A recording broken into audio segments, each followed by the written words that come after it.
My name is Nathalie Roy.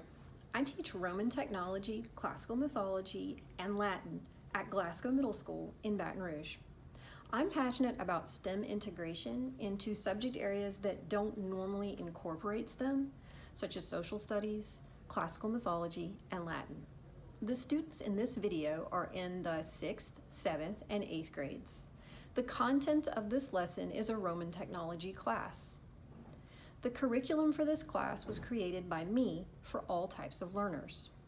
In the class, we recreate the products and processes of the ancient Romans through experimental archaeology. We explore the STEM of the ancient Roman world as makers. The lesson objectives ask students to draw and label a diagram and then produce a 3D model of an ancient Roman kiln, which they will eventually build and fire using actual building materials. Prior to this lesson, during the fall semester, students completed 2 units of study which relate to the current unit. In October, they mixed and set ancient Roman concrete according to the original Roman recipe. They tested its tensile strength and compared it to modern concrete. In December, they studied, built, and baked in their own handmade Roman bread ovens. That unit prepared them for work on thermal energy transfer and its use in much hotter ovens called kilns. Kilns were used by the ancient Romans to produce lime for concrete, charcoal for metalwork, and pottery for everyday use. In our most recent class, the students did preliminary research on ancient Roman kilns, posted questions they wondered about, and then expressed their choice by voting on the type of kiln they were most interested in recreating. This unit on thermal energy and Roman kilns is one I'm developing as part of my work as a STEM fellow for the Foundation for East Baton Rouge Parish Schools. It supports the next generation science standards with special attention to engineering practices. Because the students in this class are from varying grade levels and thus at different points in the math and science curricula, I've prearranged partnerships for their work today so that older students work with younger ones in case they need help filling in knowledge gaps. To guide the students' work, I've created a diagram template pointing the students toward necessary components of an ancient Roman kiln. All right, so what I want y'all to do is simply look over the questions that you were wondering about last time when we did our research. And you're gonna go ahead and pick 2. One from the yellow board, one from the blue board. And I don't want it to be your question, I want it to be someone else's. So feel free to look those over right now. Pick 2. And I want you to think about how you would categorize those questions, okay? We've already made some categories up on the board from the other class. 2 categories we've used, as you can see over there, are pottery and building or engineering. But there may be another category that we need to explore further, okay? So just take some time to kind of read over. You can come around this way if you need to. There's nobody over here by the blue board. So go ahead and do that now. As you can see, Andrew's writing in a completely other category now, which is fine. If you think your question goes there and that we need to do more research on charcoal, feel free to add your question to that area. Would location go under the building and the engineering? Okay. Or you can add I'm for that, or maybe it's a completely different category. I got one from Brady and Layla.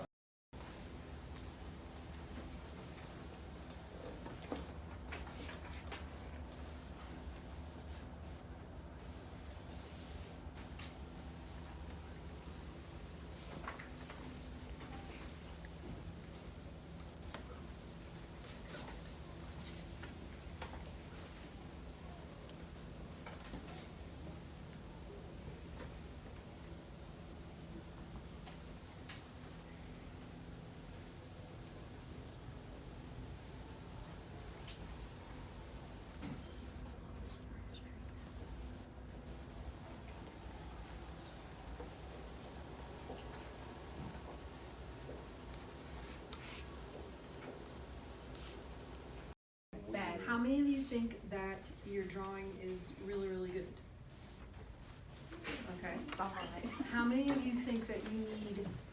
assistance and really wanna work with someone else to kinda help you, come up with a better design. Okay, alright, so some of you are very confident, some of you are not so much. That's okay, cause we're at the very beginning of the process, right? You're gonna have plenty of time to work out your design before you actually build it. So don't worry about that. But I've had a couple of questions, so let's address a couple of things. Very basically, a kiln works how? Where does the fuel go? Under it. Okay. Why is that? Why do you want your fuel at the bottom? So the heat can go up. Okay, because heat does what, everyone? Go up. It rises, that's correct. So your fuel is gonna have to be at the bottom of your kiln. However your kiln is designed, your fuel will have to be at the bottom. And what type of kiln is this going to be, Craig? What are you gonna be firing in it? Have you decided yet? No, but I think like charcoal. Okay, so you're gonna be creating more fuel. Alright. Alright, so y'all just go ahead and work.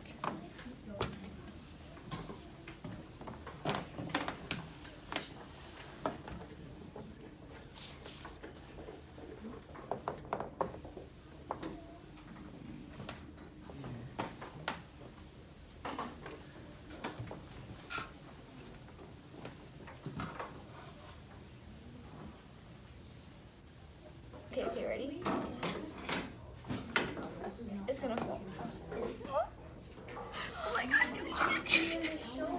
So what did y'all create just now there? We created the opening for the.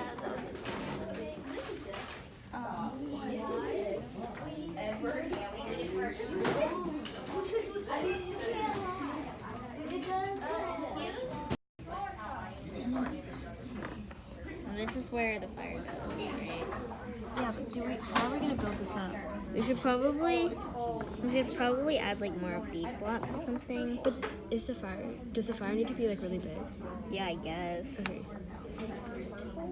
Because I mean, like, it's supposed to be firing pottery, so let's do more of these.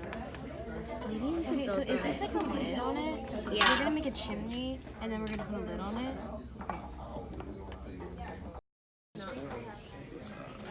Is it? Okay, there we go. Oh no. I might want to think about a lesson we learned with arches, right? And that arches need bolstering on either side. So just think about how you can make that happen so that that structure, You think if we Does put not these fall. on top of them, it's not gonna fall? Well, look, let's put them too. Yeah, like put them on. Yeah. Okay. Sure. So put these on top of this like that. No. Oh, you was thinking like this? Yes. All right, you can do it like that. So we go support it. So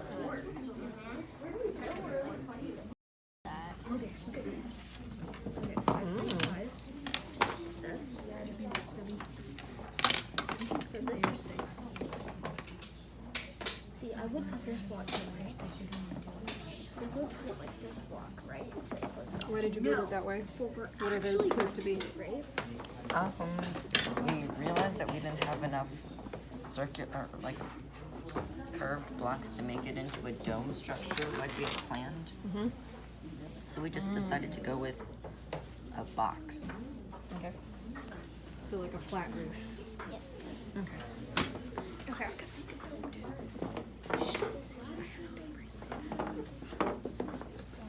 So how are you going to contain your roof? How are you going to contain your heat?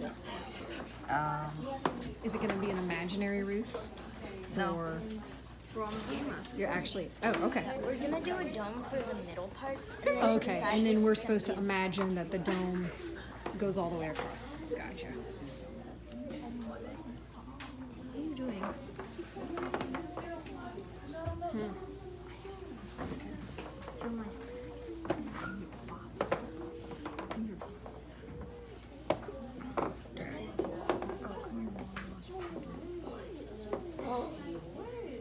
Gotta get this crap out of here.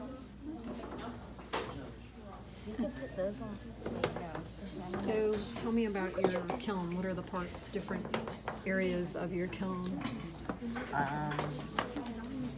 This is where we would put the fire and fuel.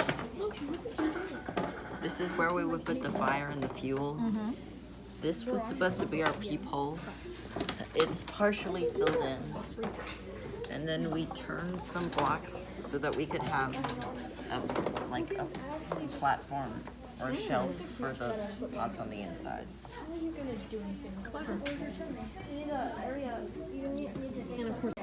Put these as our fire. Okay, and then in here is our pottery blocks that we can no longer get out.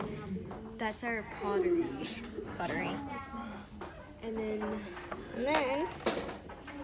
we put this back on. There's a peephole at the top. Let some of this smoke in.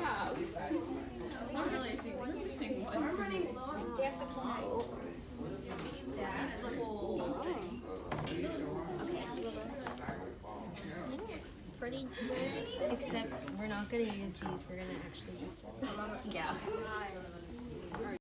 This is significantly different from your previous design. Yeah. The previous one we realized it was just too big and too much. It was unstable with not enough balance. And in real life, if we made it that wide, how would you fit the blocks on top? You had blocks just float, have blocks just floating. So we had to make it smaller so the blocks could support each other. Okay. Good thinking. All right, have y'all documented your work with pictures? We did a video of it. Okay, great. Good thinking. Yes. Looks really good. This is our final product. Walls. We are planning on having a chimney somewhere right here. This is where the fire is going to go in. It's probably going to be right here. I think we're going to build an arch right there. Right now, Layla is building the roof of it. And then, yeah, so the fire is going to go in there through the roof, up in there. Oop, fall down. And then it's going to fire up the pottery. And then we're going to build a chimney just right here. And once we finish the roofing of that, we might need some more support. The lesson objectives were met. The students were able to sketch, label, and build their models quite well. Although some models were better than others, the activity engaged them in using the correct terminology for kilns, which will be important in the future, and thinking creatively and critically about an engineering design which they have created. I will use their diagrams to check for understanding, and next, I'll ask each partnership to give feedback on another group's sketch. If I could have done something differently, I would have definitely given them more time for research. The students love watching YouTube videos of primitive technology, and this would definitely have helped them to have more confidence in designing their own kilns. Future activities in this unit include visiting the LSU Ceramics Department to learn about modern kilns and the chemical reactions necessary to turn clay into actual pottery. This will also give my students an idea of what kinds of things they can do with the skills they've learned. There are actual jobs out there which require such knowledge. We'll be working with the math of budgeting as we purchase our kilns, construction supplies. The students, as you can imagine, are super excited about building, and so we'll also be learning to document their work. Each partnership will be creating a website to share their work, not only with other EBR students, but with the whole world. Thanks so much for watching.